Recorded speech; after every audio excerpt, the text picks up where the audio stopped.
been asked many times over the years, what is it that's present? Where are we when stillness and movement meet? Or also putting it another way, what state are we in when we arrive at that which is beyond Satchitananda, existence, knowledge and bliss, the three levels of existence?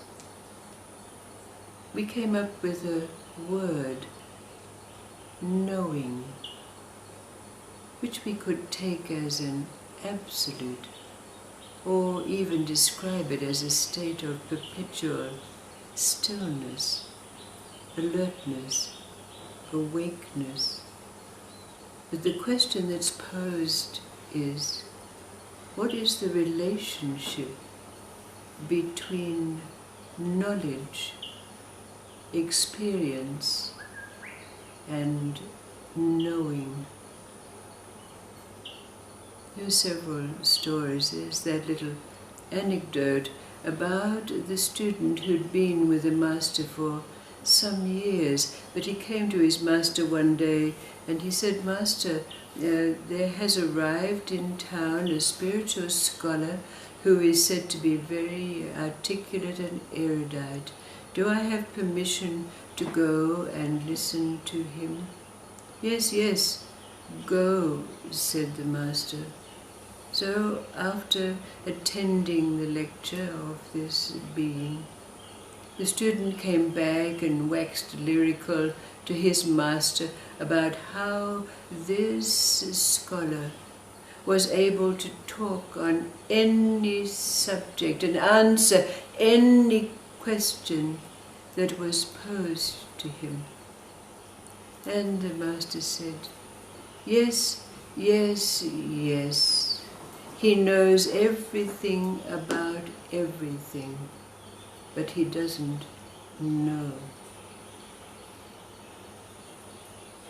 There's a strange story that allows you to make the ending of it, which might clarify for us. And that's the story about a young maiden called Fatima. Now Fatima was born as the child of a very rich spinner, and she learned the ways of her father's trade. But one day her father said to her, "Come, we're going on a journey. I need to ply my trade in far-flung places." He said, and maybe you will find a suitable man to whom you can be married. So they set out on the ocean, but they hadn't gone very far when a great storm came up, and after being tossed and turned on the waves, the boat sank, taking the goods and all those on it into the briny deep, except Fatima, who was washed up on a far shore. The trauma of this experience left her hardly remembering what her past was, who she was. But fortunately, she was found by a couple. They were poor, but they took her in, and they were weavers.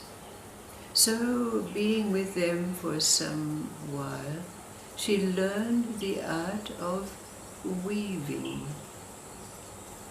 But misfortune struck her yet again. When she was out walking on the beach one day, a band of bandits, pirates came along, and taking her along with others who happened to be there at that time, she was taken to another place where she was put up as a slave to be sold in the marketplace. She bewailed her fate. How could this happen to me again? The misfortunes of my life. But as she stood on the block with people bidding around her, there was one man who had a good heart, and seeing Fatima's plight, he took pity on her. He was a well-to-do man. He made and fashioned the great poles that made the masts of the great ships which plied the oceans at that time. But unfortunately, although this man bought her, thinking that she could become a maid for his wife, when he returned to his home, he found that his warehouses had burned. All of his goods were destroyed, so he could not afford to hire anyone to assist in his trade. So they were left, the man, his wife, and Fatima, to rebuild the business of making the great poles, fashioning the mast for the great ships. And they flourished. But Fatima, being grateful for this third chance to make a life, worked hard. She toiled with all her might. And so her owner gave her her freedom. And after some while, he called Fatima to him. He said, "Our business is doing well, and now I want to make you an equal partner in our business, and as an equal partner, I want you to travel to ply our trade." So Fatima was sent off on another journey. But she hadn't gone long. Again on this ocean ride, when again a great storm came and the boat foundered. And Fatima found herself again washed up on a far and distant shore in the land of China. Now, wandering the beach in this strange country, not even knowing the language or where to go, again she bewailed her fate. How could this happen to me? What have I done in life that I have again been brought to this place of desolation?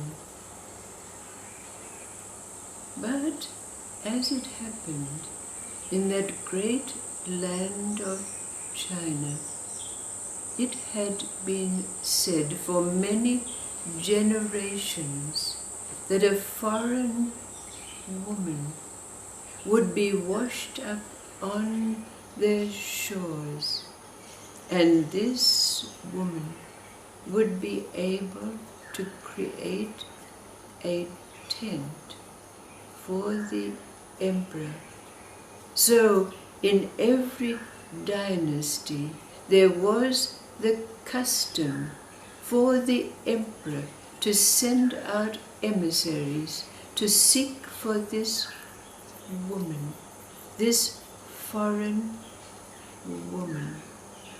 And it so happened that this tragedy for Fatima happened at a time when the emissary was riding forth, as happened yearly, to seek such a being, if indeed it was so as foretold. And when she was found on the beach, wandering aimlessly and alone, immediately she was taken to the emperor. Now, when she was before the emperor asked her, "Can you make me a tent?" And Fatima thought, "Yes, I can make a tent." But then she asked for a rope, and these people did not have rope. So she gathered hemp together, and using her skill as a spinner, she spun a thick rope. She then asked for cloth of a certain quality, but no one knew of this cloth. They knew silk and cotton. But calling on her experience and knowledge of weaving, she wove this sturdy canvas that makes tents. But then, when asking for the great sturdy sculptured poles that make the masts of the ships, the Chinese did not know. So she had to call on her knowledge and skill, and she made the poles that were like those of the great masts. But then she had to think to herself, "Do I know how to make a tent?" And recalling her experiences of her travels, the tents she had seen and even slept in, she was able to fashion the tent that generations of emperors had sought.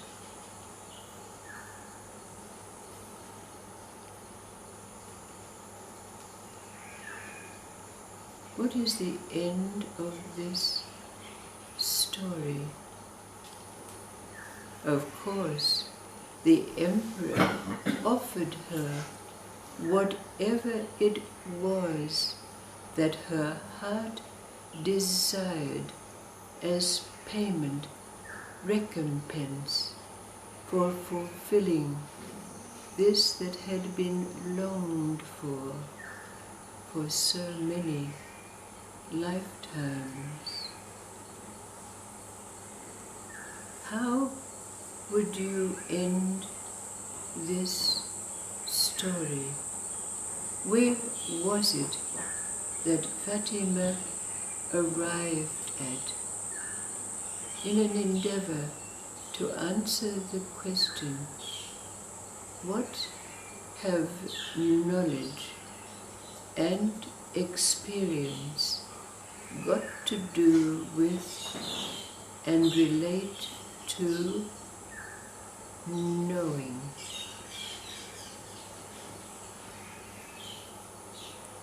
How would you end this story? What's your experience?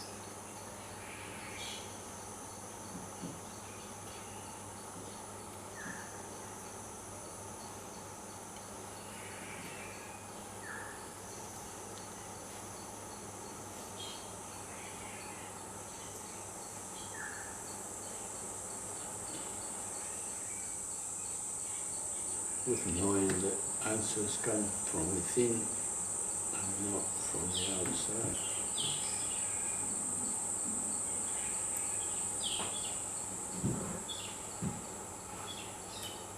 But we still have knowledge accumulated and our experiences. How do they relate to this knowing? What's our experience of this immediacy, this recognition that what needs to be said and done arises in the presence, intense presence,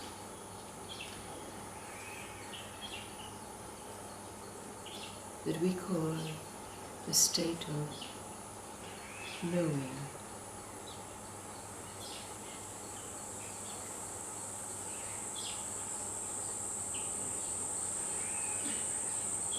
Well, in the first story, that the man who knew everything but didn't have the inside. Yes. And was Fatima had experience that he could put it all together because he had an inner wisdom that allowed him to put all these things together. Right.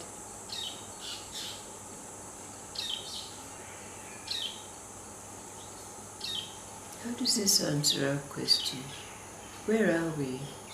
What is it that's there when stillness and movement meet? Where are we when the three levels of existence, life, knowledge and bliss, are transcended and yet are present in our life?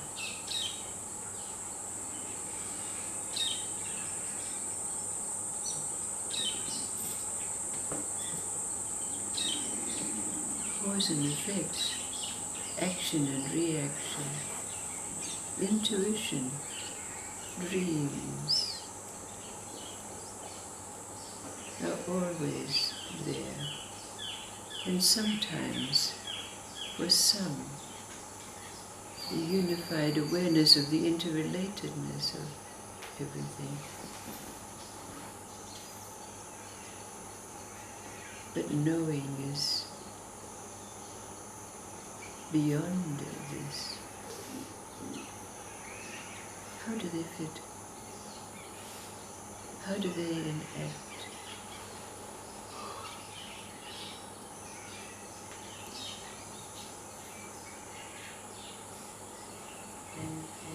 Well, she come to know what she didn't want.